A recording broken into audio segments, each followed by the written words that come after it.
ಎಲ್ಲಾ ಗೃಹಲಕ್ಷ್ಮಿಯರಿಗೂ ಕೂಡ ಭರ್ಜರಿ ಸಿಹಿ ಸುದ್ದಿ. 4,000 ರೂಪಾಯಿವರೆಗೂ ನಿಮಗೂ ಕೂಡ ಹಣ ಈಗ ಜಮೆ ಆಗಲಿದೆ. ರೇಷನ್ ಕಾರ್ಡ್ ಇದ್ದವರು ಗೃಹಲಕ್ಷ್ಮಿಯವರು ಕೂಡ ವಿಡಿಯೋನ ಪೂರ್ತಿಯಾಗಿ ನೋಡಿ. ಎದಕ್ಕಂದ್ರೆ ಈ ತಪ್ಪು ಮಾಡಿದ್ರೆ ನಿಮಗೆ ಹಣ ಕೂಡ ಬರೋದಿಲ್ಲ ವೀಕ್ಷಕರೇ. ಹಾಗಾದ್ರೆ ಎಲ್ಲಾ ಗೃಹಲಕ್ಷ್ಮಿಯವರಿಗೆ ಏನೆಲ್ಲ ಹೊಸ ಅಪ್ಡೇಟ್ ಬಂದಿದೆ ಅದನ್ನು ಕೂಡ ನೋಡೋಣ. ಮತ್ತೊಂದು ದೊಡ್ಡ ಬ್ರೇಕಿಂಗ್ ನ್ಯೂಸ್ ಸದ್ಯಕ್ಕೆ ಬರ್ತಾ ಇರೋದೇನಪ್ಪಾ ಅಂದ್ರೆ, ನಿಮ್ಮ ಹತ್ತಿರ ರೇಷನ್ ಕಾರ್ಡ್ ಇದ್ರೆ ಅನ್ನಭಾಗ್ಯ ಫಲಾನುಭವಿಗಳಿಗೆ ಅಕ್ಕಿ ಜೊತೆಗೆ ಎಲ್ಲಾ ವಸ್ತುಗಳು ಕೂಡ ಸಿಗುತ್ತೆ. ಇನ್ನು ಈ ತಪ್ಪುಗಳನ್ನ ಮಾಡಿದ್ರೆ ನಿಮ್ದು BPL ಕಾರ್ಡ್ ಕೂಡ ಬಂದ್ ಆಗ್ಬಹುದು. ಆ ಎರಡೂ ಕೂಡ ದೊಡ್ಡ ಅಪ್ಡೇಟ್ ನೋಡೋಣ. ಇನ್ನು ಈ ಜಿಲ್ಲೆಯ ಜನರು ಮಧ್ಯಾಹ್ನ 12ರಿಂದ ಸಂಜೆ 4 ಗಂಟೆವರೆಗೂ ಹೊರಗಡೆ ಬರದಿದ್ರೆ ತುಂಬಾನೇ ಒಳ್ಳೇದು ಅಂತ ಹೇಳಲಾಗ್ತಾ ಇದೆ ವೀಕ್ಷಕರೇ.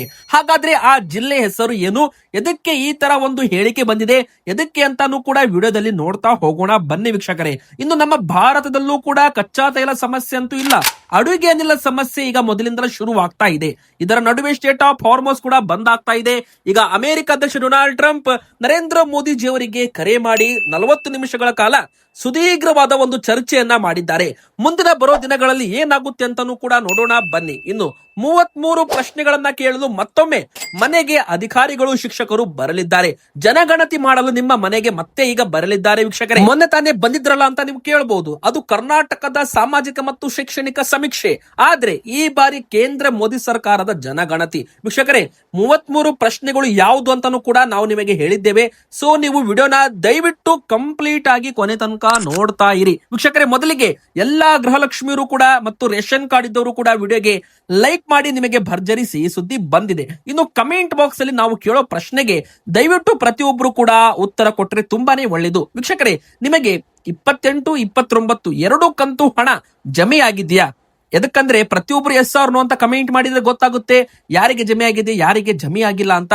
ಸೊ ಎಲ್ಲರೂ ಕೂಡ ಕಮೆಂಟ್ ಮಾಡಿ, ತುಂಬಾ ಜನ ಕಮೆಂಟ್ ಮಾಡ್ತಾ ಇದ್ದೀರಾ, ನಿಮಗೆಲ್ಲರಿಗೂ ಕೂಡ ತುಂಬಾ ಧನ್ಯವಾದಗಳು. ಮೊದಲಿಗೆ ಹೇಳೋದಾದ್ರೆ 29ನೇ ಕಂತು ಅಧಿಕೃತವಾಗಿ ಜಮೆ ಆಗಲು ಶುರುವಾಗಿದೆ ವೀಕ್ಷಕರೇ. ನೀವು ಗೃಹಲಕ್ಷ್ಮಿ ಅಕೌಂಟ್ ಹೊಂದಿದ್ರೆ ಒಮ್ಮೆ ಬಾರಿ ನಿಮ್ಮ ಅಕೌಂಟ್ ಚೆಕ್ ಮಾಡಿಕೊಳ್ಳಿ. ಒಂದು ವೇಳೆ ಹಣ ಬಂದಿಲ್ಲ ಅಂದ್ರೂ ಕೂಡ ನೀವು ಚಿಂತೆ ಮಾಡಬೇಡಿ. ಎದಕ್ಕಂದ್ರೆ ವೀಕ್ಷಕರೇ, ಇನ್ನು 4ರಿಂದ 5 ದಿನ ಬೇಕಾಗಬಹುದು. ಕೆಲವೊಂದು ಜಿಲ್ಲೆಗಳಲ್ಲಿ ಕೆಲವೊಂದು ತಾಲೂಕುಗಳಲ್ಲಿ ಹಣ ಬರೋದು ಸ್ವಲ್ಪ ಡಿಲೇ ಆಗುತ್ತೆ. 1,25,00,000 ಗೃಹಲಕ್ಷ್ಮಿಯರಿಗೆ ಹಣ ಹಾಕಬೇಕು ಅಂದ್ರೆ ಇದು ಚಿಕ್ಕ ಮಾತಲ್ಲ. ಪ್ರತಿಯೊಂದು ಅಕೌಂಟ್ಗೂ ಕೂಡ ಹಣ ಜಮೆ ಆಗ್ಬೇಕಂದ್ರೆ ಸ್ವಲ್ಪ ಸಮಯ ಬೇಕಾಗುತ್ತೆ. ತಾಲೂಕ್ ಪಂಚಾಯತ್, ಜಿಲ್ಲಾ ಪಂಚಾಯತ್ ಮೂಲಕ ಹಣ ಹಾದು ನಿಮ್ಮ ಅಕೌಂಟ್ಗೆ ಬರುತ್ತೆ ವೀಕ್ಷಕರೇ. ಹೀಗಾಗಿ ನೀವು ಕೂಡ ಗೃಹಲಕ್ಷ್ಮಿಯರಾಗಿದ್ರೆ ನೋಡಿ, ಮೊನ್ನೆ ತಾನೇ 56,000 ರೂಪಾಯಿ ಹಣ ಹೋಗಿದೆ ಅಂತ ಗ್ಯಾರಂಟಿ ಯೋಜನೆ ಪ್ರಾಧಿಕಾರ ಅನುಷ್ಠಾನ ಸಮಿತಿಯಿಂದ ಒಂದು ಹೇಳಿಕೆ ಬಂದಿತ್ತು. ಅಂದ್ರೆ 56,000 ರೂಪಾಯಿ ಒಂದು ಅಕೌಂಟ್ಗೆ ಹೋಗಿದೆ ಅಂದ್ರೆ ಇಲ್ಲಿ ಡಿವೈಡ್ ಬೈ 2000 ಮಾಡಿದ್ರೆ 2,000 ಮಾಡಿದ್ರೆ 28 ಕಂತು ಹಣ ಹೋಗಿದೆ ಅಂತಾನು ಕೂಡ ಇಲ್ಲಿ ಹೇಳ್ಬಹುದು. ಆದ್ರೆ ಇಲ್ಲಿ ನೋಡಿ, ಕೆಲವೊಂದು ಅಕೌಂಟ್ಗೆ ಒಟ್ಟು 58,000 ರೂಪಾಯಿವರೆಗೂ ಹಣ ಜಮೆ ಆಗಿದೆ. ಅಂದ್ರೆ 29ನೇ ಕಂತು ಹಣ ಕೂಡ ನಿಮ್ಮ ಅಕೌಂಟ್ಗೆ ಜಮೆ ಆಗಿರಬಹುದು. ಒಮ್ಮೆ ಬಾರಿ ಚೆಕ್ ಮಾಡಿಕೊಳ್ಳಿ. ಬಂದಿಲ್ಲ ಅಂದ್ರೂ ಕೂಡ ಟೆನ್ಷನ್ ತಗೋಬೇಡಿ. ಇನ್ನು 2-3 ದಿನ 4 ದಿನದಲ್ಲಿ ನಿಮ್ಮ ಅಕೌಂಟ್ಗೂ ಕೂಡ ಹಣ ಬರುತ್ತೆ. ಸಚಿವ ಲಕ್ಷ್ಮಿ ಹೆಬ್ಬಾಳ್ಕರ್ ಮೇಡಮ್ ಅವರು ಮತ್ತೊಂದು ಗುಡ್ ನ್ಯೂಸ್ ಕೊಟ್ಟಿದ್ದಾರೆ. ಚಿಕ್ಕೋಡಿಯಲ್ಲಿ ಪ್ರತಿ ತಿಂಗಳು ಗೃಹಲಕ್ಷ್ಮಿ ಅಕೌಂಟ್ಗೆ ಹಣ ಹಾಕ್ತೀವಿ ಅಂದ್ರೆ ನೋಡಿ, ಈಗ ಬಜೆಟ್ ನಲ್ಲಿ 28,608 ಕೋಟಿ ರೂಪಾಯಿ ಹಣವನ್ನ ಗೃಹಲಕ್ಷ್ಮಿ ಯೋಜನೆಗೆ ಸಿಂಹ ಪಾಲು ಮುಖ್ಯಮಂತ್ರಿ ಸಿದ್ದರಾಮಯ್ಯನವರು ಕೊಟ್ಟಿರುವಂತದ್ದು. ಹೀಗಾಗಿ ಪ್ರತಿಯೊಂದು ಅಕೌಂಟ್ಗೂ ಕೂಡ ಇನ್ಮೇಲೆ ಯಾವುದೇ ಅಡಚಣೆ ಇಲ್ಲದೆ, ಅಂದ್ರೆ ಯಾವುದೇ ರೀತಿ ತೊಂದರೆ ಇಲ್ಲದೆ ಪ್ರತಿ ತಿಂಗಳು 2,000 ರೂಪಾಯಿ ಗೃಹಲಕ್ಷ್ಮಿ ಅಕೌಂಟ್ಗೆ ಬಂದೇ ಬರುತ್ತಿದ್ದು ಗ್ಯಾರಂಟಿ ಅಂತ ಒಂದು ಹೇಳಿಕೆಯನ್ನ ಸಚಿವ ಲಕ್ಷ್ಮೀ ಹೆಬ್ಬಾಳ್ಕರ್ ಮೇಡಮ್ ಅವರು ಗೃಹಲಕ್ಷ್ಮಿಯರಿಗೆ ಕೊಡೋದರ ಮೂಲಕ ಒಂದು ಸಿಹಿ ಸುದ್ದಿಯನ್ನ ಕೊಟ್ಟಿದ್ದಾರೆ. ಇನ್ನು ಎರಡನೇ ದೊಡ್ಡ ಸುದ್ದಿ ಏನಪ್ಪಾ ಅಂದ್ರೆ, ಹಣ ಬಂದಿಲ್ಲ ಅಂದ್ರೆ ಏನ್ ಮಾಡ್ಬೇಕು ವೀಕ್ಷಕರೇ. ನಿಮಗೆ ಕಳೆದ 3 ತಿಂಗಳು 6 ತಿಂಗಳಿಂದ ಹಣ ಬಂದಿಲ್ಲ ಅಂದ್ರೆ ನೋಡಿ, ನಿಮ್ದು BPL ಕಾರ್ಡು APL ಕಾರ್ಡ್ ಇದ್ರು, ನಿಮ್ದು BPL ಕಾರ್ಡ್ APL ಕಾರ್ಡ್ಗೆ ಕನ್ವರ್ಟ್ ಆಗಿದ್ರು ಹಣ ಬರುತ್ತೆ. ಒಂದು ವೇಳೆ ನಿಮ್ದು BPL ರೇಷನ್ ಕಾರ್ಡ್ ಏನಾದ್ರೂ ನೀವು ತೆರಿಗೆ ಪಾವತಿ ಮಾಡ್ತಾ ಇದ್ದೀರಾ, GST ರಿಟರ್ನ್ಸ್ ಮಾಡ್ತಿದ್ದೀರಾ ಅಂತ ಕ್ಯಾನ್ಸಲ್ ಆಗಿದ್ರೆ, ಈ 2 ಕಾರಣಕ್ಕೆ ಮಾತ್ರ ನಿಮ್ದು ರೇಷನ್ ಕಾರ್ಡು ರದ್ದಾಗಿದ್ರೆ ಅವಾಗ ಮಾತ್ರ ನಿಮಗೆ ಗೃಹಲಕ್ಷ್ಮಿ ಹಣ ಬರೋದಿಲ್ಲ ವೀಕ್ಷಕರೇ. ಗೃಹಲಕ್ಷ್ಮಿ ಯೋಜನೆ ಯಾರಿಗೆ ಬರೋದಿಲ್ಲ ಅಂತ ಮೊದಲು ಹೇಳಿದ್ದಾರೆ. ಯಾರಿಗೆ ಬರಲ್ಲ ಅಂದ್ರೆ ತೆರಿಗೆ ಪಾವತಿದಾರರಿಗೆ, GST ರಿಟರ್ನ್ಸ್ ಮಾಡೋರಿಗೆ ಹಣ ಬರಲ್ಲ. ಕೆಲವೊಮ್ಮೆ ರೇಷನ್ ಕಾರ್ಡ್ ಅಲ್ಲಿ ಹೆಸರು ಬದಲಾವಣೆ ಅಂದ್ರೆ ನೋಡಿ, ನಿಮ್ದು ರೇಷನ್ ಕಾರ್ಡ್ ಅಲ್ಲಿ ಹೆಸರು ಬೇರೆ ಇರುತ್ತೆ, ಬ್ಯಾಂಕ್ ಅಕೌಂಟ್ ಅಲ್ಲಿ ಹೆಸರು ಬೇರೆ ಇರುತ್ತೆ, ಆಧಾರ್ ಕಾರ್ಡ್ ಅಲ್ಲಿ ಹೆಸರು ಬೇರೆ ಇರುತ್ತೆ. ಅವಾಗ ಏನಾಗುತ್ತೆ, ವೆರಿಫಿಕೇಶನ್ ಫೇಲ್ ಆಗುತ್ತೆ. ವೆರಿಫಿಕೇಶನ್ ಫೇಲ್ ಆದಾಗ ಹಣ ಬರೋದು ತಡವಾಗುತ್ತೆ ಅಥವಾ ಬರದೇನೆ ಇರಬಹುದು. ಇನ್ನು 3ನೇ ಮುಖ್ಯ ಕಾರಣ ಏನಪ್ಪಾ ಅಂದ್ರೆ, ಗೃಹಲಕ್ಷ್ಮಿ ಯೋಜನೆ ನಕಲಿ ದಾಖಲೆ ಸೃಷ್ಟಿ ಅಥವಾ ಒಂದೇ ಮನೆಯಲ್ಲಿ 2-3 ಅಕೌಂಟ್ ಮಾಡಿಸಿ 2-3 ರೇಷನ್ ಕಾರ್ಡ್ ಹೊಂದಿ 2-3 ಗೃಹಲಕ್ಷ್ಮಿ ಯೋಜನೆ ಹಣ ಪಡೆದುಕೊಳ್ತಾ ಇದ್ದೀರಾ. ಇಂಥವರನ್ನು ಕೂಡ ಪತ್ತೆ ಹಚ್ಚಬಹುದು ಅಂತ ಇಲ್ಲಿ ಮುಂದಿನ ಬರೋ ದಿನಗಳಲ್ಲಿ ಹೇಳಲಾಗ್ತಾ ಇದೆ ವೀಕ್ಷಕರೇ. ಈಗ ಬನ್ನಿ, ನಿಮ್ಮ ಹತ್ತಿರ ರೇಷನ್ ಕಾರ್ಡ್ ಇದ್ರೆ ನಿಮಗೂ ಕೂಡ ಇಂಪಾರ್ಟೆಂಟ್ ಅಪ್ಡೇಟ್. ಮೊದಲನೇ ಸಿಹಿ ಸುದ್ದಿ ಏನಪ್ಪಾ ಅಂದ್ರೆ 3 ಲಕ್ಷ ರೂಪಾಯಿಗೆ ಇನ್ಕಮ್ ಲಿಮಿಟ್ ಅನ್ನ ಏರಿಕೆ ಮಾಡಬಹುದು. ಅಂದ್ರೆ 1,20,000 ರೂಪಾಯಿ ಇದ್ದ ಇನ್ಕಮ್ ಲಿಮಿಟ್ ಅದನ್ನ 3 ಲಕ್ಷ ರೂಪಾಯಿಗೆ ಏರಿಕೆ ಮಾಡಬಹುದು ಅಂತ ಹೇಳಲಾಗ್ತಾ ಇದೆ. ಒಂದು ವೇಳೆ ಇದನ್ನ 3 ಲಕ್ಷ ರೂಪಾಯಿಗೆ ಏರಿಕೆ ಮಾಡಿದ್ರೆ ಏನಾಗುತ್ತೆ? 3 ಲಕ್ಷ ರೂಪಾಯಿವರೆಗೂ ನಿಮ್ದು ಆದಾಯ ಇದ್ರೆ ನಿಮಗೆ BPL ಕಾರ್ಡು, APL ಕಾರ್ಡ್ ಅಲ್ಲ. ಹೀಗಾಗಿ ಸಾವಿರಾರು ಕಾರ್ಡು ರದ್ದಾಗೋದು ಉಳಿಯುತ್ತೆ ಒಂದು ಕಡೆಗೆ. ಇನ್ನೊಂದು ಕಡೆಗೆ ಅನರ್ಹರ BPL ಕಾರ್ಡು ರದ್ದಾಗ್ತಾ ಇದೆ. ವೀಕ್ಷಕರೇ ನೋಡಿ, ಮತ್ತೆ ಕರ್ನಾಟಕದಲ್ಲಿ 14 ಲಕ್ಷ ಅನರ್ಹ BPL ಕಾರ್ಡುಗಳನ್ನ ಪತ್ತೆ ಹಚ್ಚಲಾಗಿದೆ. ನಾವ್ ಹೇಳ್ತಾ ಇಲ್ಲ, ಆಹಾರ ಸಚಿವರು KH ಮುನಿಯಪ್ಪ ಅವರೇ ಖುದ್ದು ಸುದ್ದಿಗೋಷ್ಠಿಯಲ್ಲಿ ಮತ್ತು DIPR ಕರ್ನಾಟಕದಲ್ಲೂ ಕೂಡ ಅಧಿಕೃತವಾಗಿ ಬರೆದುಕೊಂಡಿದ್ದಾರೆ. ಹಂತ ಹಂತವಾಗಿ 14 ಲಕ್ಷ BPL ಕಾರ್ಡುಗಳು APL ಕಾರ್ಡ್ಗೆ ವರ್ಗಾವಣೆ ಆಗ್ತಾ ಇದ್ದಾವೆ. ವೀಕ್ಷಕರೇ, 14 ಲಕ್ಷ ಕಾರ್ಡುಗಳು, ಇದರಲ್ಲಿ ನಿಮ್ದು ಕಾರ್ಡ್ ಇರಬಹುದು. ಎದಕ್ಕಂದ್ರೆ ನೋಡಿ, 1,20,000 ರೂಪಾಯಿ ಮೇಲೆ ಆದಾಯ ಇದ್ರೆ BPL ಕಾರ್ಡು ರದ್ದಾಗುತ್ತೆ. ಲಕ್ಷಾಂತರ ರೂಪಾಯಿ ಟರ್ನ್ ಓವರ್ ನೀವು ಬ್ಯಾಂಕ್ ನಲ್ಲಿ ಮಾಡ್ತಾ ಇದ್ರೆ ರದ್ದಾಗುತ್ತೆ. ಇನ್ನು ಮುಖ್ಯವಾಗಿ ಸರ್ಕಾರಿ ನೌಕರರು ನಕಲಿ ದಾಖಲೆ, ಸುಳ್ಳು ಮಾಹಿತಿ ಕೊಟ್ಟು ಪಡೆದುಕೊಂಡಿರುವ ಕಾರ್ಡುಗಳನ್ನು ಕೂಡ ಪತ್ತೆ ಹಚ್ಚಲಾಗಿದೆ. 4ನೇದಾಗಿ ಸ್ವಂತಕ್ಕೆ ಕಾರ್ ಇಟ್ಕೊಂಡವರು, 7.5 ಎಕರೆಗೂ ಹೆಚ್ಚು ಭೂಮಿ ಹೊಂದಿದವರು, ಮುಖ್ಯವಾಗಿ ಮನೆ, ಮಳಿಗೆ, ಅಂಗಡಿಗಳನ್ನ ಬಾಡಿಗೆ ಕೊಟ್ಟು ವರಮಾನ ಪಡ್ಕೋತಾ ಇದ್ದವರ ಒಂದು BPL ಕಾರ್ಡು ಕೂಡ APL ಕಾರ್ಡ್ಗೆ ಶಿಫ್ಟ್ ಆಗ್ತಾ ಇದೆ. ಇಂಡೈರೆಕ್ಟ್ ಆಗಿ ಶ್ರೀಮಂತರ ಎಲ್ಲರ BPL ಕಾರ್ಡು ರದ್ದಾಗ್ತಾ ಇದೆ. APL ಕಾರ್ಡ್ ಅಲ್ಲಿ ಇರಬೇಕಾದವರು BPL ಕಾರ್ಡ್ ಅಲ್ಲಿ ಇದ್ದಾರೆ ಅಂತ ಗೊತ್ತಾಗಿದೆ. ಹೀಗಾಗಿ ಇಂಥವರನ್ನ ಪತ್ತೆ ಹಚ್ಚಲಾಗ್ತಾ ಇದೆ. ಇನ್ನು ಇಂದಿರಾ ಕಿಟ್ ವಿತರಣೆ ಕೂಡ ಶುರು ಆಗ್ತಾ ಇದೆ. ಇದು ಕೂಡ ಸಿಹಿ ಸುದ್ದಿ. ಎದಕ್ಕಂದ್ರೆ ಏಪ್ರಿಲ್ ತಿಂಗಳಲ್ಲಿ ವಿತರಣೆ ಮಾಡ್ತೀವಿ ಅಂತ ಹೇಳಿದ್ರು. ಆದ್ರೆ ಬಜೆಟ್ ನಲ್ಲಿ 6,200 ಕೋಟಿ ರೂಪಾಯಿ ಹಣ ಕೂಡ ಬಿಡುಗಡೆ ಆಗಿದೆ. ಆದ್ರೂ ಕೂಡ ಇಲ್ಲಿ ಕೆಲವು ಸಮಯ ಬೇಕಾಗಬಹುದು, ಅಥವಾ ಮೇ ತಿಂಗಳ ಮೊದಲ ವಾರದಿಂದ ಇಂದಿರಾ ಕಿಟ್ ಅಡುಗೆ ಎಣ್ಣೆ, ಉಪ್ಪು, ಸಕ್ಕರೆ, ತೊಗರಿಬೇಳೆ ಈ 4 ವಸ್ತುಗಳನ್ನು ಕೂಡ ವಿತರಣೆ ಮಾಡಲಾಗುತ್ತೆ. ಅಕ್ಕಿ ಜೊತೆಗೆ, ಕೇಂದ್ರ ಸರ್ಕಾರದ ಅಕ್ಕಿ ಜೊತೆಗೆ ರಾಜ್ಯ ಸರ್ಕಾರದಿಂದ ಇಂದಿರಾ ಕಿಟ್ ವಿತರಣೆ, ಅಡುಗೆ ಎಣ್ಣೆ, ಉಪ್ಪು, ಸಕ್ಕರೆ, ತೊಗರಿಬೇಳೆ ಈ 4 ವಸ್ತುನು ಕೂಡ ಕೊಡಲಾಗುತ್ತೆ. ಇನ್ನು ಕರ್ನಾಟಕದಲ್ಲಿ ಈ ಒಂದು ಜಿಲ್ಲೆಯಲ್ಲಿ ಅತಿ ಹೆಚ್ಚು ಉಷ್ಣಾಂಶ, ಹೀಟ್ ವೇವ್ಸ್ ಅಂತ ನಾವು ಕರಿತೀವಿ ಇದಕ್ಕೆ ಆರೆಂಜ್ ಅಲರ್ಟ್ ಕೂಡ ಕೊಟ್ಟಿದ್ದಾರೆ. ವೀಕ್ಷಕರೇ, ಬೀದರ್ ಮತ್ತು ಕಲಬುರಗಿಯಲ್ಲಿ ತುಂಬಾ ಅಂದ್ರೆ ತುಂಬಾ ಬಿಸಿಲು ಬೀಳಲಿದೆ ಅಂತ ಹೇಳಬಹುದು. ಅಂದ್ರೆ ಉಷ್ಣ ಗಾಳಿ, ಹೀಟ್ ವೇವ್ ಅಂತಾನು ಕೂಡ ಕರೆಯಲಾಗಿದೆ. ಹೀಗಾಗಿ ಮಧ್ಯಾಹ್ನ 12ರಿಂದ ಸಂಜೆ 4 ಗಂಟೆವರೆಗೂ ಅನಾವಶ್ಯಕವಾಗಿ ಮನೆಯಿಂದ ಹೊರಗಡೆ ಹೋಗದಿರಿ ಅಂತ ಹವಾಮಾನ ಇಲಾಖೆ ಒಂದು ಮನವಿ ಸಲಹೆಯನ್ನ ಕೊಟ್ಟಿರುವಂತದ್ದು. ಇನ್ನು ನಿಮ್ಮ ಮನೆಯಲ್ಲಿ ವಯಸ್ಸಾದವರು, ಚಿಕ್ಕ ಮಕ್ಕಳು ಇದ್ದರೆ ಆದಷ್ಟು ಕಾಟನ್ ಅಥವಾ ಸಿಂಥೆಟಿಕ್ ಉಡುಪುಗಳನ್ನ ಧರಿಸಿ. ಇದರಿಂದ ಬಿಸಿಲಿನ ಪ್ರಮಾಣ ಅಷ್ಟು ಮೈಗೆ ಹತ್ತೋದಿಲ್ಲ.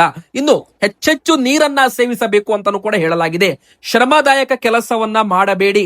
ಇನ್ನು ಹೆಚ್ಚು ಆಯಾಸ ಇದ್ದವರು ಅಥವಾ ಅಸ್ತಮ ಇದ್ದವರು ಸ್ವಲ್ಪ ಹುಷಾರಾಗಿ ಕೇರ್ ತಗೊಳ್ಳಿ ಅಂತಾನು ಕೂಡ ಹೇಳ್ಬಹುದು.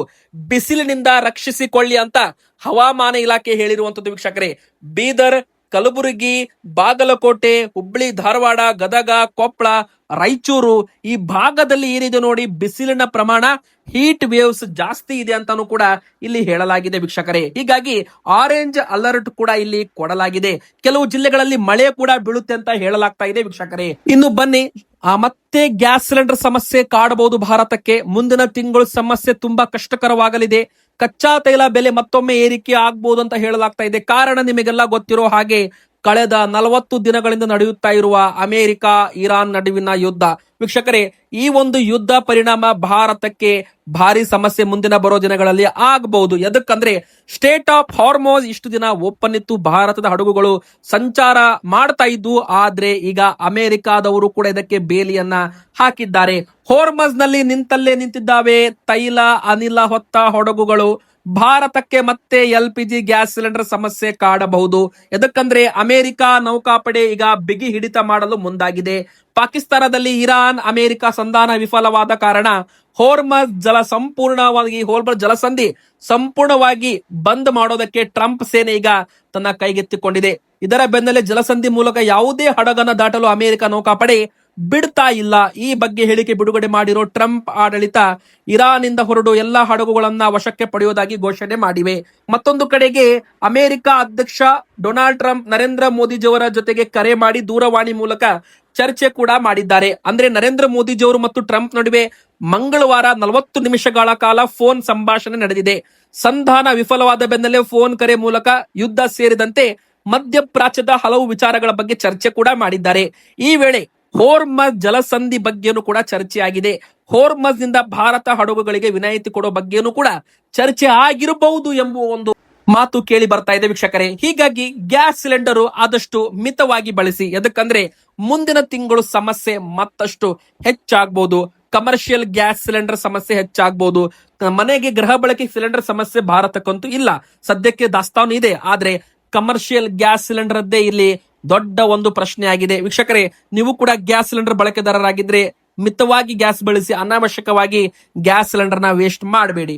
ಬನ್ನಿ ಈಗ 33 ಪ್ರಶ್ನೆ ಕೇಳಲು ಮತ್ತೆ ಶಿಕ್ಷಕರು ಮನೆಗೆ ಬರಲಿದ್ದಾರೆ. ಅಂದ್ರೆ register general and census commissioners of India ಅಂದ್ರೆ ಜನಗಣತಿ ಸೆನ್ಸಸ್ 2026 ಮನೆ ಮನೆಗೆ ಭೇಟಿ ನೀಡಿ ಸುಮಾರು 33 ಪ್ರಶ್ನೆಗಳನ್ನ ಕೇಳ್ತಾ ಇದ್ದಾರೆ. ಯಾವೆಲ್ಲ ಪ್ರಶ್ನೆಗಳನ್ನ ಕೇಳಬಹುದು? ವೈಯಕ್ತಿಕ ಮಾಹಿತಿ ಕೇಳ್ತಾರೆ. ವೈಯಕ್ತಿಕ ಮಾಹಿತಿ ಅಂದ್ರೆ ಮನೆಯ ಮುಖ್ಯಸ್ಥರೊಂದಿಗೆ ಯಜಮಾನರ ಜೊತೆಗೆ ಚರ್ಚೆ ಮಾಡುವುದು, ಹೆಸರು, ವಯಸ್ಸು, ಜನ್ಮ ದಿನಾಂಕ, ವೈವಾಹಿಕ ಸ್ಥಿತಿ, ಧರ್ಮ, ಜಾತಿ, ಮಾತೃಭಾಷೆ, ಇತರ ಭಾಷೆಗಳ ಬಗ್ಗೆ. ಮತ್ತೆ ಎಜುಕೇಶನ್ ಬಗ್ಗೆನೂ ಕೂಡ ಇಲ್ಲಿ ಪ್ರಶ್ನೆಗಳನ್ನ ಕೇಳ್ತಾರೆ. ಓದಲು ಬರೆಯಲು ಬರುತ್ತಾ, ವಿದ್ಯಾಭ್ಯಾಸ ಮಟ್ಟ ಏನು, ಶಾಲೆ ಕಾಲೇಜ್ ಹಾಜರಾತಿ ಬಗ್ಗೆನೂ ಕೂಡ ಕೇಳ್ತಾರೆ. ಇನ್ನು ಉದ್ಯೋಗದ ಬಗ್ಗೆನೂ ಕೂಡ ಇಲ್ಲಿ ಪ್ರಶ್ನೆ ಜನಗಣತಿಯಲ್ಲಿ ಮಾಡ್ತಾರೆ. ನೀವು ನೋಡಿ ವೀಕ್ಷಕರೇ, ಕರೆಕ್ಟ್ ಆಗಿ ಇಲ್ಲಿ ಉತ್ತರ ಕೊಟ್ರೆ ಜನಗಣತಿ ಸಕ್ಸಸ್ಫುಲ್ ಆಗುತ್ತೆ. ಮತ್ತೆ ನೀವು ಕೊಡೋ ಎಲ್ಲಾ ಇನ್ಫಾರ್ಮೇಶನ್ ಎಲ್ಲೂ ಕೂಡ ಲೀಕ್ ಆಗಲ್ಲ ಅಂತ ಈಗಾಗಲೇ ಒಂದು ಹೇಳಿಕೆ ಕೂಡ ಬಂದಿರುವಂತದ್ದು. ಆರಾಮವಾಗಿ ಪ್ರತಿಯೊಬ್ರು ಕೂಡ ಇದಕ್ಕೆ ಉತ್ತರ ಕೊಡಿ, ಏನು ಕೂಡ ಸಮಸ್ಯೆ ಆಗಲ್ಲ ಅಂತಾನು ಕೂಡ ಸೆನ್ಸಸ್ ಕಮಿಷನ್ ಇಂದ ಒಂದು ಮಾಹಿತಿ ಬಂದಿರುವಂತದ್ದು. ಇನ್ನು ಏನ್ ಕೆಲಸ ಮಾಡ್ತೀರಾ, ಕೆಲಸದ ಪ್ರಕಾರ, ಉದ್ಯೋಗದ ಕ್ಷೇತ್ರ, ಕೆಲಸದ ಸ್ಥಳ, ಆದಾಯದ ಮೂಲ, ಮನೆ ಬಾಡಿಗೆ ಇದೆಯಾ, ಸ್ವಂತಕ್ಕೆ ಇದೆಯಾ, ಮತ್ತೆ ಕೊಠಡಿಗಳ ಸಂಖ್ಯೆ ಎಷ್ಟಿದೆ, ಕುಡಿಯುವ ನೀರಿನ ಸೌಲಭ್ಯ, ಶೌಚಾಲಯ ಸೌಲಭ್ಯ, ವಿದ್ಯುತ್ ಸೌಲಭ್ಯ, ಈ ತರ ಎಲ್ಲಾ ಪ್ರಶ್ನೆಗಳನ್ನ ಕೇಳ್ತಾರೆ. ವೀಕ್ಷಕರೇ, ಇವತ್ತಿಗೆ ಇಷ್ಟ ಆಗಿತ್ತು, ವಿಡಿಯೋ ಇಷ್ಟ ಆದ್ರೆ ಲೈಕ್ ಮಾಡಿ. ನಿಮಗೇನಾದ್ರೂ ಡೌಟ್ ಇದ್ರೆ ಕಮೆಂಟ್ ಮಾಡಿ, ಉತ್ತರ ಕೊಡ್ತೀವಿ. ಹಾಗೆ ನಮ್ಮ ಚಾನಲ್ಗೆ ಸಬ್ಸ್ಕ್ರೈಬ್ ಆಗಿ.